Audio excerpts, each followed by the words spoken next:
The ceremony has now started, and if you look behind me, you can see that wall there. That is the Honoring Our Fallen Memorial Wall, and there are more than 7,000 names on that wall, and all of those names are being read out loud today. They are service members that lost their lives in combat since 9/11, and I want to bring in Laura Herzog with Honoring Our Fallen to talk to us more about today's event. Now, you've been doing this for years. Fill us in on everything that happens today.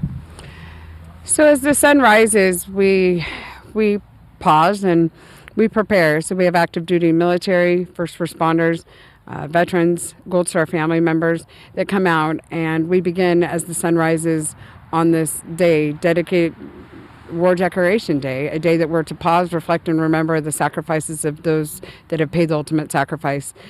Yes, we are reading the names of those that have died in combat since 9/11, but we also remember those World War I, World War II, Korea, Vietnam.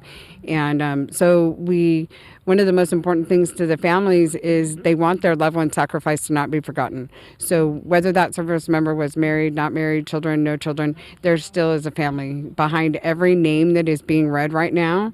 Every name that you hear being read, there is a family behind that name. And what that family wants is they want our nation, our community to remember the sacrifice that their loved one paid for the freedom that we have to be gathered wherever we're gathering here today on Memorial Day.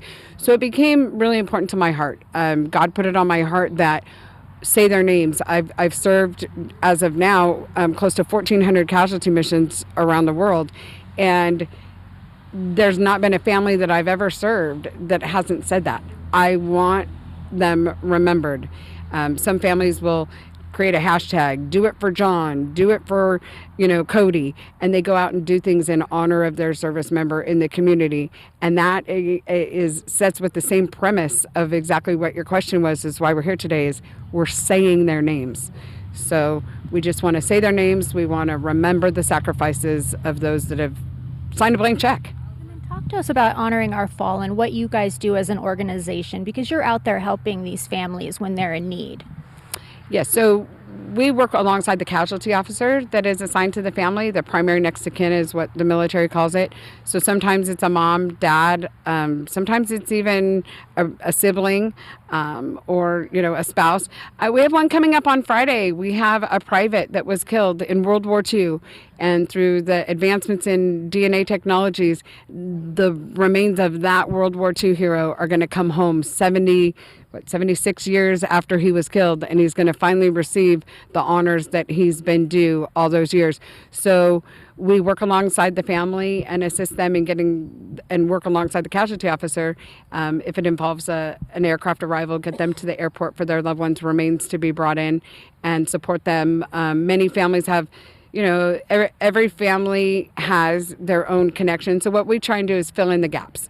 We want to support them and assist them as they go through, in this case, this World War II hero, it's not like our current casualties, meaning that they've known he's been gone for a long time. But what we want to do is walk with them when many of them can't even see the light. Thank you for doing what you're doing. We really appreciate it so much. And if you would like to come out here to Rosie the Riveter Park, they will be reading the names till about 1 o'clock this afternoon, and the public is encouraged to come here to pay their respects. And if you'd like to learn more about Honoring the Fallen, you can go to honoringthefallen.org for more information. Reporting live here in Long Beach, I'm Erin Myers. I'll send it back to you in the studio.